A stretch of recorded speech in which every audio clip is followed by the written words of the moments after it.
Good morning class. तो next अपन इसमें देखेंगे कि सामाजिक कारण कौन कौन से हैं डिसीज़ के होने के। तो यह कारक प्रथा और रीति रिवाज, विश्वास या मान्यताओं से जुड़े होते हैं एवं कई बार रोग उत्पत्ति का कारण बन जाते हैं, जैसे कि दंगा, हिंसा, बहुत ज़्यादा हिंसा के कारण, बलात्कार, रेप, युद्ध या वार, आतंकी घटनाएं, टेररिज्म, दहेज प्रथा, बाल विवाह, बहु विवाह, गरीबी, पॉवर्टी, इलिटरेसी और डिवोर्स। तो अशिक्षा, गरीबी, पॉवर्टी, ये सब के कारण भी, ये सोशल के कारण, सोसाइटी के ये ऐसे सामाजिक कारणों के कारण भी रोग जो है होने के चांसेस रहते हैं। तो समाज में होने वाली रीति रिवाजों, प्रथाओं, कई प्रकार की मान्यता या विश्वास के कारण भी रोग उत्पत्ति होने के ये कारण हो सकते हैं। ठीक है, नेक्स्ट अपन वीडियो में देखेंगे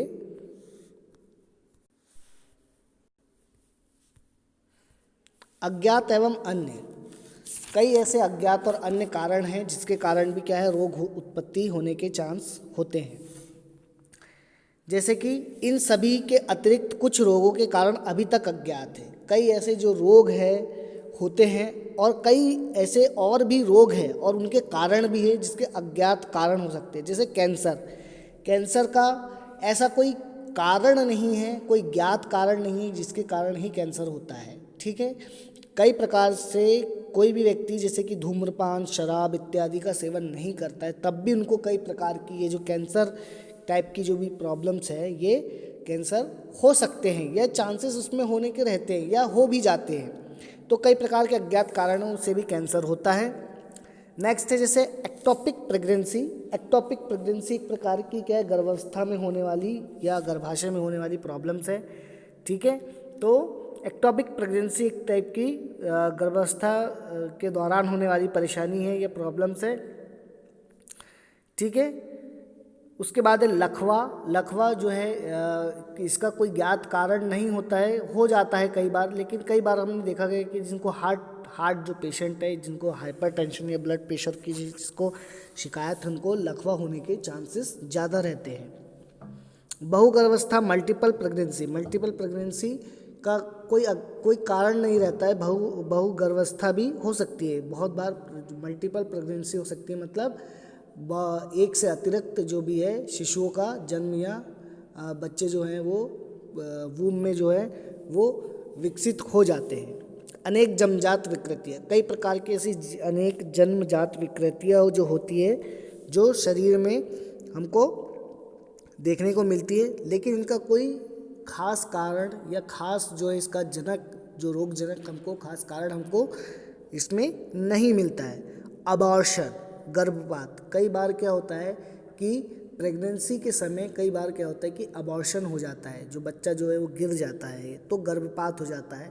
तो इसका भी कोई अज्ञात कारण सामने नहीं आया है, लेकिन हम कई बार देखते हैं कि प्रेगनेंसी के दौरान या प्रेगनेंसी के अवस्था के रिगार्डिंग या उस दरमियान कई प्रकार की ऐसी जो खान पान से रिलेटेड या फिर ब्लड की विकृति के कारण या फिर बहुत ज़्यादा लिफ्टिंग शिफ्टिंग या किसी वज़न का उठा लेना या गिर जाना, तो ये सब प्रॉब्लम्स के कारण, ये कई ऐसी फिजिकली जो है चोटों के कारण जो है वो गर्भावस्था की गर्भपात होने के चांसेस हो सकते हैं। मेंटली प्रॉब्लम, ये बहुत ज़्यादा स्ट्रेस लेना, बहुत ज़्यादा प्रॉब्लम्स में होना या दिमाग पे बहुत ज़्यादा सोचना, इसके कारण भी गर्भपात होने के चांसेस रहते हैं। उसके बाद है शरीर में असामान्य गांठ का निर्माण। कई बार क्या होता है, शरीर में कई प्रकार की गांठ का निर्माण हो जाता है, असामान्य गांठ का निर्माण हो जाता है, कहीं पे हमारी बॉडी में होने लगती है। तो उसका भी कोई अज्ञात कारण नहीं होता है। अज्ञात कारण नहीं होता है मतलब शरीर में कई कई कई जगह ऐसे गांठें बन जाती है जिसका निर्माण हो जाता है, जिसका कोई कारण नहीं होता है। और वो मे बी ऐसा नहीं है कि वो मतलब कैंसर भी हो सकता है उन सब चीज़ों से। तो शरीर में असामान्य गांठ का निर्माण हो जाना, इसका कोई स्पेसिफिक कारण अभी तक के सामने नहीं आया और इनसे भी क्या है, रोग होने के चांसेस हो सकते हैं। माइग्रेन मतलब जो हमारा जो मतलब जो सर है, जो वो बहुत ज़्यादा दर्द करता है वो, या फिर हम आधा जिसको सर दर्द करना जिसको कहते हैं उसे हम माइग्रेन की श्रेणी में लाते हैं, जिसमें तीव्र प्रकार का जो दर्द है हमारे सर में होता है, बहुत ज़्यादा इतना तीव्र दर्द होता है कि हम सहन नहीं कर पाते, हमें उसे माइग्रेन कहते हैं। लेकिन ये किस कारण से होता है इसका कोई कारण अभी तक के पता नहीं चला है, ठीक है। तो ये सब रोग जो है इनके कारण भी रोग उत्पत्ति हो सकती है। ये सब कारण जो है इन सब कारणों से ये सभी अतिरिक्त कुछ रोगों के कारण भी हो सकते हैं जो अज्ञात है। फिर कुप्रसूति माल पोजिशंस, ठीक है। तो कुप्रसूति माल पोजिशंस जो है ये एक प्रकार की प्रॉब्लम से इसका भी कोई कारण नहीं है। अस्थमा का वास्तविक कारण, अस्थमा किस लिए होता है, अस्थमा किस लिए किस कारण से हो जाता है, हमको किस प्रकार से अस्थमेटिक अटैक होता है। कई बार एलर्जी के कारण होता है, कुछ लोगों को एलर्जी के कारण भी अस्थमा का अटैक आता है, लेकिन इसका एक वास्तविक जो है प्रॉपर तरीके से वास्तविक कारण अभी तक के ज्ञात नहीं है कि अस्थमा की बीमारी क्यों होती है। तो ये भी एक अस्थमा जो है, अस्थमा का कारण जो है रोग, अस्थमा रोग होने का कोई भी कारण अभी तक के सही पाया नहीं गया है। नेक्स्ट है प्लेसेंटा प्रीविया। प्लेसेंटा प्रीविया क्या एक प्रकार का प्लेसेंटा में होने वाला रोग है, प्लेसेंटा से संबंधित है, गर्भावस्था या गर्भावस्था के दौरान होने वाले रोगों में से एक है प्लेसेंटा प्रीविया। इस प्रकार की अनेक परिस्थितियां जो है अनेक रोगों को जन्म देती है। इस प्रकार की कई जो परिस्थितियां हैं ये क्या है, अन्य प्रकार के रोगों को भी जन्म देती है। जैसे कि और भी है कुपोषण, कुपोषण के कारण दूसरे कई रोग हो जाते हैं। जैसे कुपोषण हम प्रॉपर तरीके से न्यूट्रिशन अगर हम नहीं लेते हैं तो कई प्रकार के रोग जैसे हो जाते हैं। प्रॉपर अगर हम प्रोटीन की मात्रा नहीं लेते, प्रॉपर कार्बोहाइड्रेट की मात्रा नहीं लेते हैं, तो जैसे कि हमने पहले भी बताया था कि प्रोटीन की प्रॉपर मात्रा नहीं लेने पे क्या होते हैं, प्रोटीन डेफिशिएंसी माल न्यूट्रिशन की डिसीज़ हो जाती है, जो कि क्वाशीवर्कस मरासमस जो होती है इस प्रकार की हो जाती है डिसीज़, जिसमें क्या है मांसपेशियाँ नहीं बन पाती। क्योंकि मतलब नहीं बन पाती से मतलब है शरीर जो है एकदम सूखा साखा रहता है, बाल एकदम पतले और पतले टाइप के रहते हैं, रूखी सूखी त्वचा रहती है। तो प्रोटीन की ये जो कमी के कारण ये सब प्रॉब्लम्स होती है। दूषित वातावरण, अगर वातावरण दूषित हो, इन्वायरमेंट जो है वो दूषित हो, प्रॉपर तरीके से इन्वायरमेंट ना हो, तो क्या होता है कि रोग होने के चांसेस होते हैं, ठीक है। रोग जो है हमको रोग बहुत ज़्यादा मतलब चांस कर सकते हैं। प्रदूषण, जैसे वायु प्रदूषण हो, जल प्रदूषण हो, कोई भी प्रदूषण हो, उस प्रदूषित वातावरण के कारण हमें कई प्रकार के रोग हो सकते हैं। वायु प्रदूषण के कारण हमको सांस लेने में तकलीफ हो सकती है और कई प्रकार की अनेक बीमारियां हो सकती है। जल प्रदूषण के कारण हमको हैजा जैसे रोग, पोलियो जैसे रोग जो है ये सब होने के चांसेस हो सकते हैं। तो इन्वायरमेंटल फैक्टर्स भी बहुत ज़्यादा इफ़ेक्ट करता है प्रदूषित वातावरण के कारण।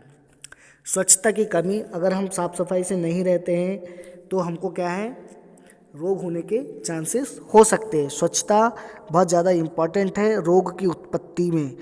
अगर हम साफ़ सफाई से रहेंगे, साफ़ सफाई से हमारे खान पान हमारा साफ़ सफाई से रहेगा, हमारा प्रॉपर शरीर भी साफ़ सुथरा रहेगा, तो हमको रोग जो है वो नहीं होंगे। लेकिन अगर हम गंदगी से रहते हैं, अच्छा भोजन नहीं करते, दूषित भोजन करते हैं, दूषित तरीके से बनाते हैं भोजन और शरीर की भी साफ़ सफाई नहीं करते हैं, तो रोग होने के चांसेस होते हैं।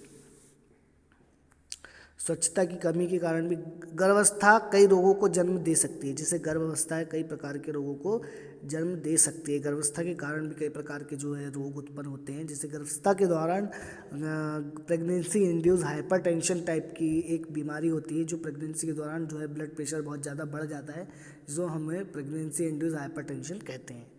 जैसे कई प्रकार के इसमें बताया गया, जैसे बवासीर जो है, बवासीर की बीमारी हो सकती है गर्भावस्था के समय, ठीक है। उसके बाद है हाइपरटेंशन। जैसे मैंने पहले बताया कि प्रेगनेंसी इंड्यूस हाइपरटेंशन है, ब्लड प्रेशर की जो वो इसको हो सकता है। डायबिटीज़ मेलाइटिस, शक्कर की बीमारी जो भी है, हार्मोनल इम्बैलेंस के कारण डायबिटीज़ मेलाइटिस होता है। डायबिटीज़ इंसिपिडिस भी जो है एक प्रकार की बीमारी जो होती है, जो बच्चों में देखने को मिलती है, वो हो जाती है। फिर वेरिकोस वेन, कई प्रकार की जो वेन्स है उसके अंदर जो हमारी वेन्स जो है वो प्रॉपर तरीके से सीधे ना होकर आड़ी टेढ़ी हो जाती है, तो हम वेरिकोस वेन कहते हैं। पीआईडी, ठीक है। तो इस प्रकार की बीमारी जो होती है, प्रदूषित भोजन या जल ग्रहण करने से फ्लोरोसिस हो जाता है, कैंसर हो जाता है, कई प्रकार के ऐसे जो बीमारी जो होती है, प्रॉब्लम्स जो होती है, ये रोग उत्पत्ति होने के कारण हो सकती है। ठीक है। तो इस प्रकार की जो भी है अज्ञात जो कारण है, इनके कारण भी क्या है, रोग उत्पत्ति के कारण हो सकते हैं या रोग होने के चांसेस रहते हैं। तो हमने देखा कि स्वतः प्रतिरोधक क्षमता जो विकार, ऑटो इम्यून डिसऑर्डर्स है, उसमें एंटीजन एंटीबॉडीज़ जो हमारे शरीर में जो बनते हैं वही हमारे शरीर के लिए घातक हो जाते हैं। फिर हमने ये देखा कि ये कई प्रकार के उपचार प्रतिरोधक मेटाबॉलिक डिसऑर्डर है, उनके कारण भी ये डिसीज़ होती है, हार्मोन्स की कमी या अधिकता के कारण। Cushing syndrome, hypothyroidism, diabetes mellitus, इस प्रकार की जो है ये प्रॉब्लम्स है मेटाबॉलिक डिसऑर्डर के कारण होती हैं। नेक्स्ट अपन ने देखा था कि अलाभकारी पदार्थ जैसे शराब है, धूम्रपान है, नशीली दवाएं, इनका बहुत ज़्यादा अधिक उपयोग करने के कारण भी प्रॉब्लम्स होती है, रोग उत्पन्न हो जाते हैं। शराब के कारण सिरोसिस ऑफ लीवर जैसी प्रॉब्लम्स होती है। धूम्रपान के कारण ब्लड प्रेशर का बढ़ जाना, कैंसर हो जाता है। COPD, chronic obstructive pulmonary disease, asthma जैसे रोग जो इसमें होते हैं। नशीली दवाओं के कारण इनका एडिक्शंस हो जाना है, बहुत ज़्यादा डिलीरियम मतलब भूलने की बीमारी हो जाना है। हाइपर और हाइपर टेंशन हो जाते हैं। लीवर की कई प्रकार की डिसीज़ हो जाती है। इस प्रकार की जो है लत लगने के कारण जो शराब, धूम्रपान और नशीली दवाओं का ऐसे लत लगने के कारण भी रोग जो है ऐसे रोग उत्पन्न हो सकते हैं। नेक्स्ट अपन ने देखा था मानसिक कारक के कारण, मानसिक जो भी फैक्टर्स उसके कारण बहुत टाइप के रोग जो है वो उत्पन्न होते हैं। तो ये मानसिक कारण भी है, इसमें बहुत सारे इनके कारण भी होता है। नेक्स्ट अपन ने सामाजिक कारण देखे थे बहुत सारे, वातावरणीय कारक। तो ये जितने भी कारण हैं और ये अज्ञात कारण हैं, इनके कारण भी बहुत से डिसीज़ बनते ही है। नेक्स्ट वीडियो में अपन नेक्स्ट टॉपिक पढ़ेंगे।